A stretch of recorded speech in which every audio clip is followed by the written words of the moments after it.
다니엘과 그 세 친구가 있었습니다. 그들의 신분은 왕족과 귀족 신분이었었습니다. 그들은 흠이 없고 용모가 아름다우며 모든 지혜를 통찰하며 지식에 통달하며 학문에 익숙하며 모든 일을 지혜롭게 처리할 수 있으며 지식이 있고 통찰력이 있는 자들이었었습니다. 이 내용을 듣고 있노라면 굉장히 뛰어난 사람들인 것 같지요. 주석학자들은 이 당시에 다니엘과 그 세 친구들의 나이를 15세 정도로 추정하고 있습니다. 오늘날 상위 1%에 속하는 학생들이었었습니다. 이 상위 1%에 속하는 학생들이었지만은 왜 그들이 포로가 되어서 이끌려 오게 되었는가? 그리고 바벨론 포로로 이끌려와서 왜 그들은 사생결단의 믿음을 내리게 되었는가? 오늘 이 시간에는 사생결단의 믿음이란 제목으로 말씀을 전하고자 합니다. 첫째, 다니엘과 세 친구는 포로로 잡혀갔습니다. 1절, 2절입니다. 유다왕 여호야김이 다스린 지 3년이 되는 해에 바벨론 왕 느부갓네살이 예루살렘에 이르러 성을 에워쌌더니 주께서 유다왕 여호야김과 하나님의 정그릇 얼마를 그의 손에 넘기심에, 이게 중요한 구절이에요. 주께서 유다왕 여호야김과 하나님의 정그릇 얼마를, 성전 기구들이죠, 이 느부갓네살 왕의 손에 넘기심에 주께서 이스라엘 백성들로 하여금 포로되게 하셨다는 의미입니다. 그가 그것을 가지고 신할 땅 자기 신들의 신전에 가져다가 그 신들의 보물 창고에 두었더라. 바벨론은 1차, 2차, 3차에 걸쳐서 예루살렘을 침략하였으며 예루살렘을 함락시켰습니다. 오늘 본문은 바벨론이 유다 1차 침략 사건입니다. 이 1차 침략 때에 다니엘과 그 세 친구를 포로로 잡아왔었습니다. 오늘 본문에는 하나님께서 유대인들을 바벨론 포로가 되게 하셨다 했었습니다. 왜 하나님은 이스라엘 백성들 하여금 바벨론 포로가 되게 하셨을까? 그 이유인즉 그들은 하나님을 버렸었습니다.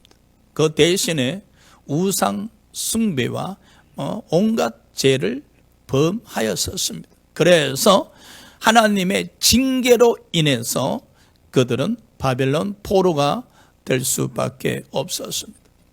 하나님께서 선지자 에레미야를 통해서 말씀하셨습니다.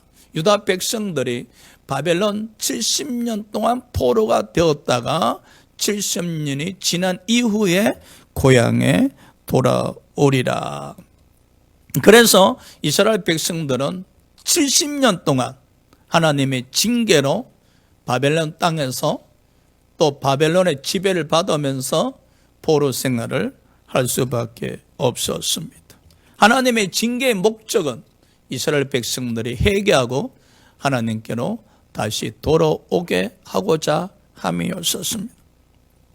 자, 보십시오. 이거는 민족에 의한 징계입니다. 이거는 이스라엘 민족에 의한 징계입니다. 이 이스라엘 민족에 의한 징계가 임할 때는 신앙생활을 잘한다 할지라도 그 민족의 징계에 동참할 수밖에 없습니다.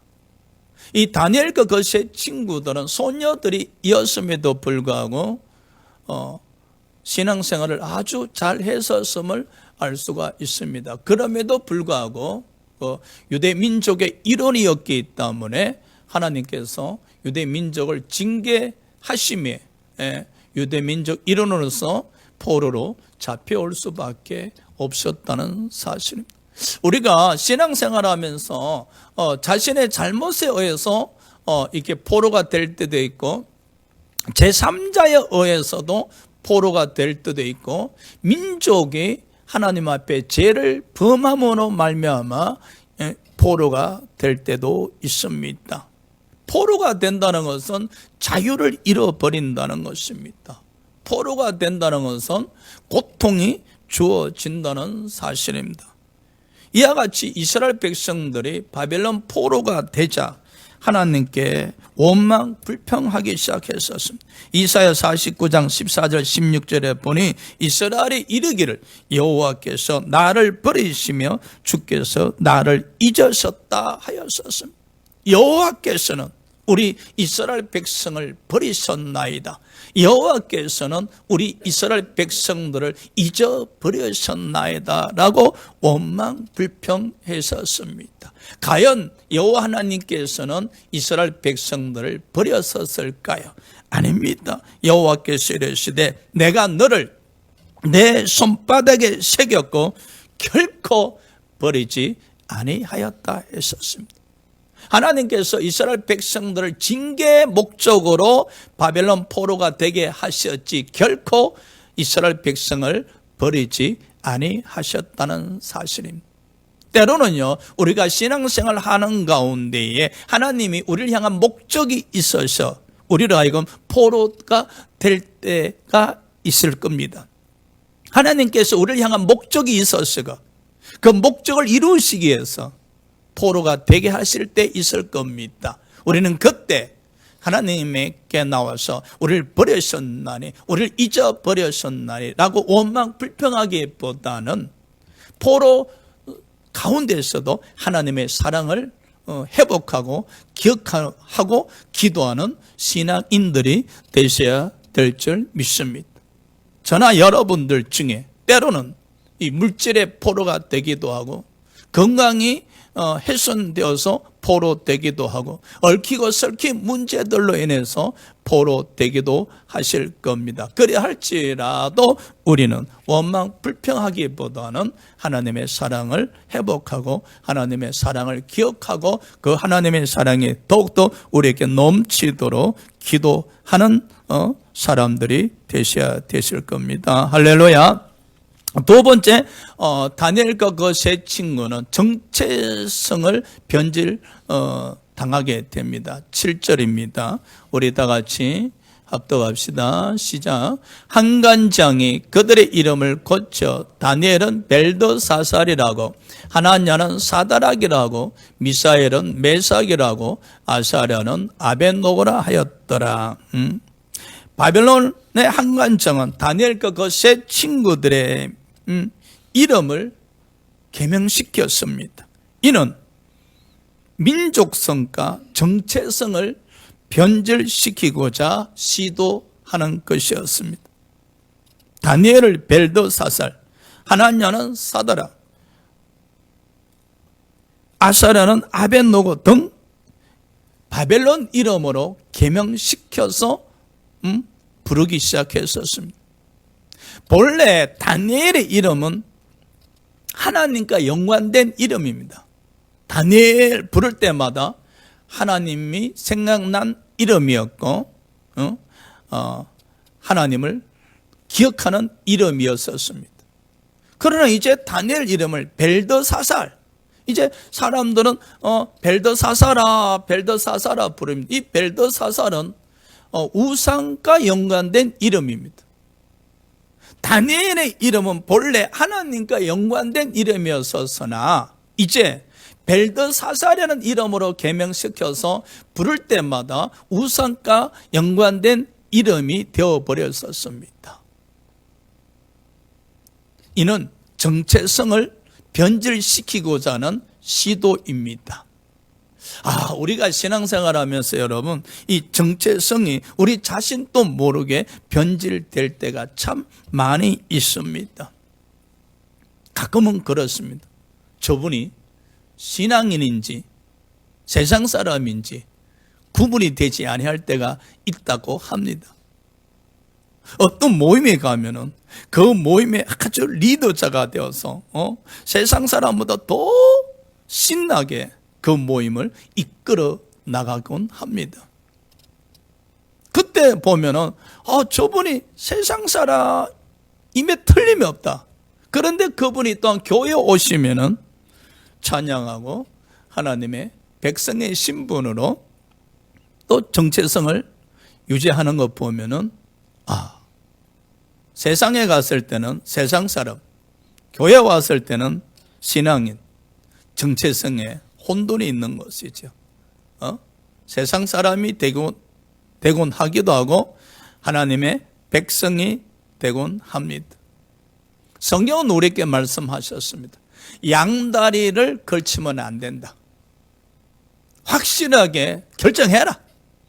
세상 사람이면 세상 사람, 하나님의 백성이면 하나님 백성 줄 서기 해라. 세상 사람으로서 줄 설 것인가, 하나님의 백성으로서 줄 설 것인가. 오늘 바벨론은 다니엘과 그 세 친구에게 하나님의 백성으로서의 정체성을 버리게 했었습니다. 유대 민족으로서, 이스라엘 백성으로서, 또 하나님의 택한 민족의 백성들로서 하나님 믿는 사람들이었었는데 이들을 이제 하나님을 버리게 합니다. 그리고 바벨론 백성이 되게 합니다. 그리고 바벨론 백성들이 섬기는 우상을 숭배하게 만듭니다. 이 다니엘과 그 세 친구의 민족에 대한 정체성을 변질시킬 뿐만 아니라 신앙의 정체성까지 변질시키고자 하고 있습니다. 물고기들이 짠 바닷물에 살고 있지만은 물고기는 짜지가 않습니다. 물고기 그 자체로서 정체성을 유지하고 있지 않습니까? 마찬가지로 다니엘과 그 세 친구들의 정체성은 변질되지 아니했었습니다. 그들은 다니엘과 그 세 친구를 향하여 바벨론식의 이름을 개명시키고 불렀지만, 바벨론식의 개명된 이름으로 불렀지만은, 그러나 다니엘과 그 세 친구의 믿음에 대한 정체성, 하나님의 자녀에 대한 그 정체성은 결코 흔들리지 아니했었습니다. 그들은 반석의 믿음의 소유자였었습니다.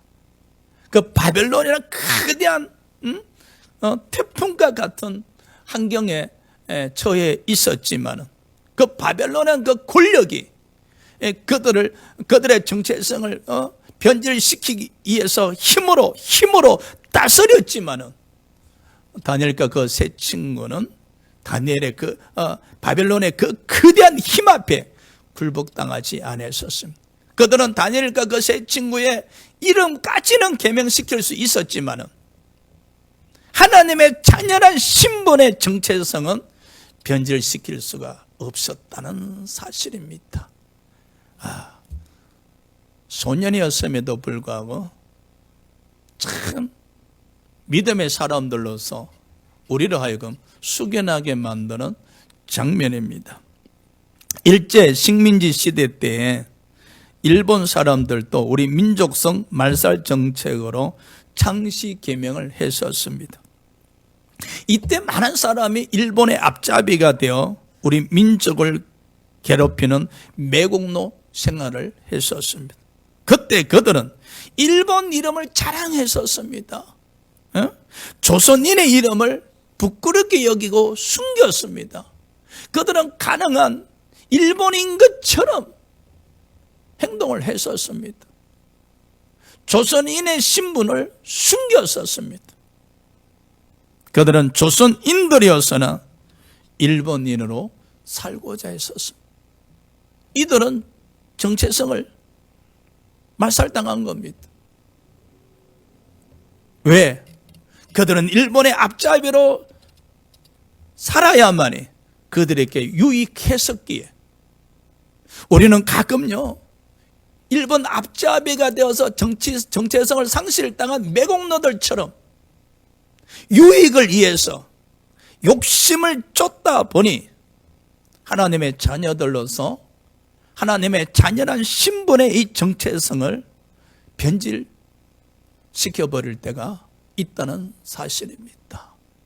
사랑하는 여러분, 어떤 힘이, 어떤 권력이, 어떤 욕심이 우리의 정체성을 변질시키고자 할지라도 우리는 하나님의 힘, 하나님의 능력으로 하나님의 자녀란 이 정체성을 유지하시고 지켜야 됨을 기억하시기 바랍니다. 할렐루야. 세 번째로 다니엘과 그 세 친구는 말씀의 통치를 받았었습니다. 레위기 11장 47절입니다. 부정하고 정한 것과 먹을 생물과 먹지 못할 생물을 분별한 것이니라. 다니엘과 그 세 친구는 왕궁학교에 입학하게 되었었습니다. 바벨론 왕의 신하로 만들고자 함이었었습니다. 왕궁학교에서는 바벨론의 학문을 공부하며 왕이 하사는 음식을 먹어야 했었습니다. 식사 때마다 산의 진미로 넘쳐났었습니다. 처음 보는 음식들로 가득했었습니다. 그리고 값진 포도주를 마시게 했었습니다. 바벨론 왕은 미래 인재 양성을 위하여 아낌없이 투자를 하였습니다. 학생들은 공부에만 전념할 수 있게 되었었습니다. 최고의 시설과 음식과 포도주가 제공되었기 때문입니다. 무엇 하나 부족한 것이 없었습니다. 이 왕궁학교 학생들은 바벨론 느부갓네살 왕의 은혜에 감사했습니다. 와, 왕께서 우리를 위해서 이토록 은혜를 베푸시다니. 느부갓네살 왕의 통치, 느부갓네살 왕명에 그들은 절대적 순종하면서 왕궁학교에서 공부를 했었습니다. 그러나 다니엘과 그 세 친구는 음식을 보는 순간에 왕의 은혜에 감사하기보다는 레위기 11장에 기록된 음식법과 관련된 말씀이 생각났었습니다. 여기서 중요합니다, 여러분. 왕궁학교의 일반 학생들은 음식을 보는 순간에 왕의 은혜에 대해서 감사했었습니다. 그러나 다니엘과 그 세 친구는 음식을 보는 순간에 레위기 11장에 음식법과 관련된 말씀이 생각이 났다는 사실입니다. 느부갓네살 왕의 통치를 받는 학생들의 모습과 하나님의 통치를 받는 다니엘과 세 친구의 차별된 모습입니다. 이것이 이 세상이랑 같은 공간에 살고 있지만은 세상 사람들의 모습과 구원받은 백성들의 차별된 모습임을 기억하시기 바랍니다. 만일에 우리가 이 차별된 모습이 없이 이 세상이란 공간 속에서 세상 사람과 똑같은 생각을 가지고 이 식탁에 앉아 있다면 구별된 게 없지 않습니까? 즉 레위기 11장 말씀은 정결한 음식은 먹을 수 있지만 부정한 음식을 먹지 말라는 말씀입니다. 부정한 음식을 먹는 사람은 자신을 더럽히는 것이었습니다. 왕궁학교에서 제공하는 음식들은 대개 부정한 것들이었습니다. 여러분 생각해 보십시오. 어떻게 해야 됩니까? 왕궁학교의 학생들은 왕의 은혜가 감사했기에 그들은 왕이 하사한 음식을 아주 감사하면서 맛있게 식사를 했었습니다. 반면에 다니엘과 그 세 친구는 음식을 보는 순간에 레위기 11장의 말씀이 생각났기에 그들은 그 음식을 거부할 수밖에 없었습니다. 성령은 말입니다. 말씀을 통해서 우리를 통치하십니다. 어떻게? 성령님은 우리들로 하여금 말씀을 생각나게 하게 하시고 그 말씀을 지키게 하십니다. 우리 또한 여러분, 이 식탁, 일상생활에서 늘 많은 사람들과 함께 식사를 하곤 하지 않습니까? 즉 우리 일상생활 속에서 성령은 매 순간순간마다 어떤 말씀을 생각나게 하시고 그 말씀을 지키게 하십니다. 이것이 바로 성령께서 말씀을 통한 통치의 방법입니다. 여러분이 커피를 마시는 순간에 성령께서 어떤 말씀을 생각나게 하시고 그 말씀을 지키게 할 때가 있을 겁니다. 그래서 우리 일상생활 속에는 끊임없이 성령께서 임재하십니다. 그러나 불행스러운 것은 성령의 임재를 우리는 인지하지 못하고 인식하지 못하고 놓쳐버린다는 사실입니다. 성령의 임재를 놓친다는 거예요. 우리가 친구 만나고 담소하고 있을 때 성령께서 갑자기 사도행전 1장 8절의 말씀을 생각나게 하십니다. 즉 땅끝까지 이르러 내 정인이 되라 하시는 말씀이 생각나게 하십니다. 그러면 우리는 성령께서 생각나게 하신 그 말씀에 순종해서 나와 함께 담소하고 있는 그 사람들에게 하나님의 말씀을 전하여야 합니다. 그래야 할 때 우리는 성령의 통치에 순종하는 사람들이 됩니다. 그러나 되게 많은 사람들은 성령께서 말씀을 생각나게 하시지만 우리는 그 말씀에 불순종함으로 말미암아 성령의 통치를 소멸시켜 버릴 때가 많이 있습니다. 참 안타까운 일입니다. 여러분이 사업장에서나 직장에서나 어떤 어려움을 만났었을 때 얽히고 설켜서 여러분의 지혜와 능력으로 해결할 수 없을 때 순간적으로 성령께서 말씀을 생각나게 하게 하실 뿐만 아니라 주일날 들은 설교 말씀을 생각나게 하시곤 하시며 또 그 외에 어떤 것들을 생각나게 하셔서 성령의 통치가 임하길 원하시죠. 그러나 불행스러운 것은 많은 사람들은 순간적으로 성령께서 생각나게 하는 많은 생각들을 소멸시켜 버린다는 사실입니다. 그러다 보니까 일상생활 속에서 성령의 통치를 받지 못한다는 사실입니다. 사랑하는 여러분, 우리는 성령의 임재를 아무 기적과 능력으로만 연결시키면 안 됩니다. 성령의 임재하면 병든 자가 치료가 되고 귀신이 떠나가고 이런 그 기적과 능력에만 포커스를 맞춰서 생각하다 보니 성령께서 내적으로 임재하시는 이 은혜를 우리는 놓치곤 한다는 사실입니다. 성령은 끊임없이 우리에게 말씀을 통해서 통치하십니다. 성령은 끊임없이 우리에게 임재하고 계십니다. 그래서 생각나게 하시는 겁니다. 성령님은 생각나게 하시고 그 생각나게 하시는 것을 우리로 하여금 깨닫게 하게 하시기도 하고 우리로 하여금 그 생각나게 하는 것들에 대해서 순종하게 하십니다. 그래서 우리들로 하여금 성령의 통치를 받게 하신다는 사실입니다. 아마 이 말씀 듣는 이 순간에도 누구에게는 성령의 임재가 임하였을 겁니다.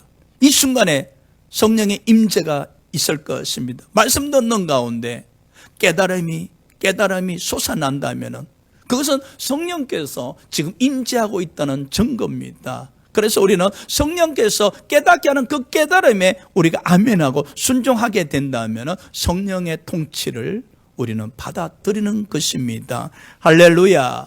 그러나 이 예배 드리는 가운데 성령께서 깨닫게 하심에도 불구하고 우리가 그 깨달음을 놓쳐버린다면 우리는 성령의 임재를 소멸시키는 결과가 된다는 사실입니다. 그래서 우리는 늘 매 순간순간마다 성령의 임재를 기다리고 성령의 임재를 사모하고 성령의 임재를 사랑하고 인내하셔야 됩니다. 특히 여러분이 어떤 문제들로 인해서 얽히고 설키고 여러분 능력으로 해결하고 할 수 없는 고민에 빠졌을 때에, 어떤 고난을 만났을 때, 특히 기다리고 계실 때에 성령께서 어떻게 임재하실까?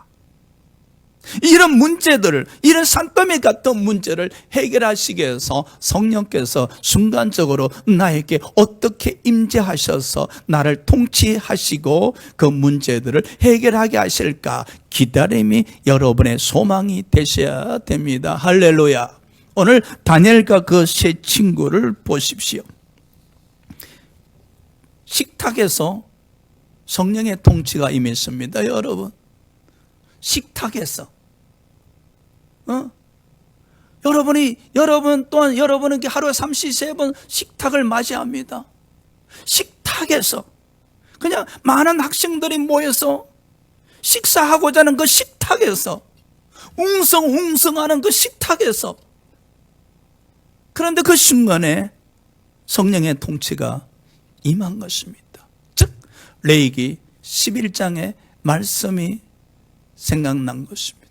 그리고 그 말씀에 순종해서 음식을 거부하고자 했었습니다.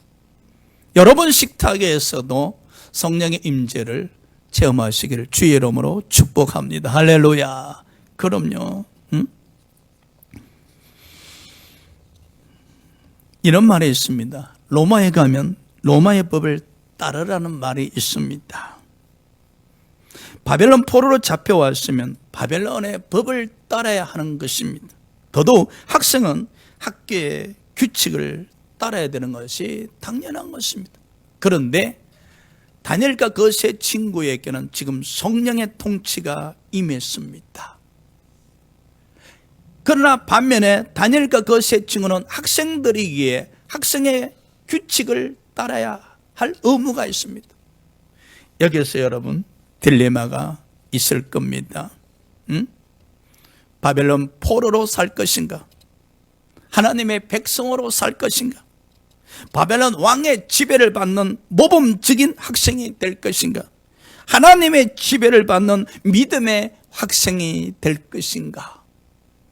우리는 순간적으로 딜레마에 빠지곤 하실 겁니다. 다니엘과 그 세 친구도 마찬가지였었습니다. 하나님의 통치에 순종할 것인가? 바벨론 왕명에 순종할 것인가? 하나님의 통치에 순종하자면 음식을 거부해야 하는 것이었고, 왕명에 통치하고자 하면 음식을 먹어야 했었습니다. 그러나 우리가 아셔야 됩니다. 모든 통치 중에 최우선 순위는 하나님의 통치입니다. 할렐루야. 하나님의 통치가 우리에게 임하신다면 결코 로마에 가서 로마법을 따르시면 안 됩니다. 우리가 로마의 법을 따라야 될 환경이 일어난다 할지라도 그 순간에 하나님의 통치가 임하신다면 로마의 법을 버리고 하나님의 통치의 법에 순종하셔야 됩니다. 반면에 학생의 신분일지라도 일상생활 속에는 학교의 규칙에 순종해야지만 그 순간에 하나님의 통치가 임한다면 학교의 규칙의 법을 버리고 하나님의 통치의 법에 순종해야 된다는 사실입니다. 그러나 결코 쉬운 일은 아닙니다. 왜? 세상은 말입니다. 로마에 가면 로마법을 따라야 된다고 강조합니다. 그것이 상식이라고 이야기합니다. 그것이 세상에 사는 법이라고 이야기합니다. 그러나 하나님의 통치는 아닙니다. 하나님의 통치는 최우선순위에 있기에 우리는 하나님의 통치에 순종해야 되는 하나님의 백성임을 기억하셔야 됩니다. 할렐루야. 자, 보십시오. 다니엘과 그 세 친구는 하나님의 법에 순종하기로 식탁에서 결정을 했었습니다. 네 번째, 다니엘과 그 세 친구는 사생 결단을 하게 됩니다. 8절, 우리 다 같이 합독합시다. 시작. 8절 시작. 다니엘은 뜻을 정하여 왕의 음식과 그가 마시는 포도주로 자기를 더럽히지 아니하리라 하고 자기를 더럽히지 아니하도록 환관장에게 구하니 다니엘과 그 세 친구는 뜻을 정하고 마음을 먹고 이제 사생결단을 내렸었습니다. 죽으면 죽으리다. 여러분, 사생결단은 함부로 내리는 게 아니에요. 사생결단을 내린다는 것은 이것이 잘못되면 내가 지금 누리는 모든 것을 포기하겠다는 겁니다. 사생결단을 내렸는데 이것이 잘못되면 내가 가지고 있는 모든 것을 버리겠다는 자세입니다. 사생결단을 내렸는데 이것이 잘못되면 나의 생명까지도 버리겠다는 것입니다. 대단한 소녀들의 믿음이 아닙니까, 여러분? 저는 여기서 생각합니다. 이 다니엘과 그 세 친구의 부모님들을 생각해 봅니다. 어찌 이토록 신앙적으로 양육을 아름답게 했었을까? 그 당시에 이스라엘은 우상 숭배로 인해서 온갖 만연한 죄로 인해서 타락한 시절이었는데 그럼에도 불구하고 그 부모들은 어찌 자식들을 이토록 아름답게 양육할 수 있었을까? 그 부모들의 신앙에 고개 숙여집니다. 우리는 말입니다. 우리 자녀들을 신앙적으로 잘 양육시키고 있는지. 물론 육신적으로는 상위 1%에 속하는 학생이 되기를 갈망합니다. 그래서 노력합니다.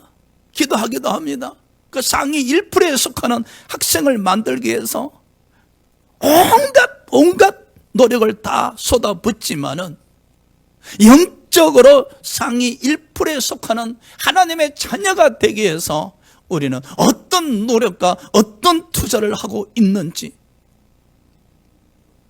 오늘 다니엘과 그 세 친구의 부모 신앙의 교육에 있어서 우리가 숙연해질 뿐입니다, 여러분. 지금 다니엘과 그 세 친구 곁에는 부모가 없습니다. 그래서 그들은 스스로 결정을 내리곤 합니다. 누가 주위에서 권면해서 사생 결단을 내리는 것이 아닙니다. 주위에 목사님이 계셔서 믿음의 선배가 계셔서 조언을 듣고 결정을 내리는 것이 아닙니다.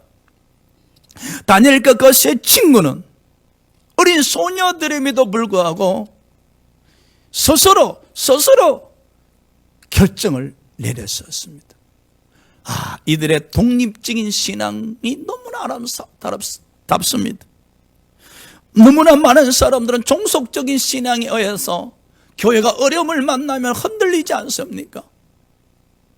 좋아했었던 목사님이 떠나시게 되어지면 동시에 신앙이 흔들리는 성도들이 얼마나 많습니까? 부모에 의해서 신앙생활하다가 부모님이 천국 가시게 되어지면 자녀들의 신앙에 흔들리는 사람들이 얼마나 많습니까? 이는 다 종속적인 신앙인들입니다. 그러나 보십시오. 다니엘과 그 세 친구는 독립적인 신앙의 자세를 갖고 있지 않습니까? 어떻게 이렇게 죽음을 담보로 한 결단을 내릴 수가 있단 말입니까? 죽으면 죽으리다. 약 15세 소녀들이 목숨을 담보로 한 사생 결단을 지금 내리고 있지 않습니까? 대단한 신앙의 자세입니다. 그들은 환관장을 찾아가서 간청하지 않습니까? 왕의 음식과 그가 마시는 포도주로 자기를 더럽히지 아니하리라고 자기를 더럽히지 아니하도록 환관장에게 고하니 간청했다는 겁니다. 예의를 지켜서 질서를 지켜서 환관장의 마음이 상하지 아니하도록 간청을 했다는 것입니다. 만일에 저 환관장이 왕명을 내세워 거절한다면 다니엘과 그 세 친구는 우리는 계속해서 음식을 먹을 수 없습니다 고집을 부렸다면 왕궁학교에서 퇴출당했을 뿐만 아니라 왕명을 거역한 죄로 인해서 아마 죽음을 면치 못했을 겁니다. 그럼에도 불구하고 그들은 죽는 것이 두렵지가 않다는 사실이에요. 죽음 따위에는 문제가 되지 않는다는 거예요. 그들에게 있어서 가장 중요한 것은 하나님의 통치에 순종하는 것이었습니다. 하나님의 통치에, 하나님의 명령에, 저 부정한 음식으로 자기들을 더럽힐 수가 없다는 사실입니다. 죽는 한이 있더라도, 고난을 당하는 한이 있더라도, 그럼에도 불구하고 하나님의 말씀을 지켜야 된다는 저들의 순교적 믿음에 우리는 놀랄 뿐입니다. 사랑하는 여러분, 우리 또한 신앙생활을 하면서 다니엘과 세 친구처럼 사생결단을 내려야 할 때가 있습니다. 하나님의 통치냐, 세상의 통치냐, 하나님의 통치에 순종할 것인가, 세상의 통치에 순종할 것인가. 우리는 로마의 법을 따를 것인가, 로마에 가면 로마의 법을 따라야만이 형통할 수 있다 생각합니다. 그래서 하나님의 통치를 버리고 로마의 법을 따를 것인가, 아니면 하나님의 영광을 위해서 로마의 법을 버리고 하나님의 통치에 순종할 것인가. 어중조용하게 한 다리는 세상 법에 걸치고 한 다리는 하나님의 법에 걸쳐서 통치 받고자 하지 말고 우리는 결정하셔야 됩니다. 결정하셔야 됩니다. 하나님의 통치에 순종하리라. 할렐루야. 하나님의 통치에, 성령님의 통치에 순종하리라. 그 통치를 위해서면, 말씀을 지키기 위해서라면 다니엘과 그 세 친구들처럼 사생결단을 내리는 신앙의 자세를 보여야 하지 않나 생각합니다. 기도합시다.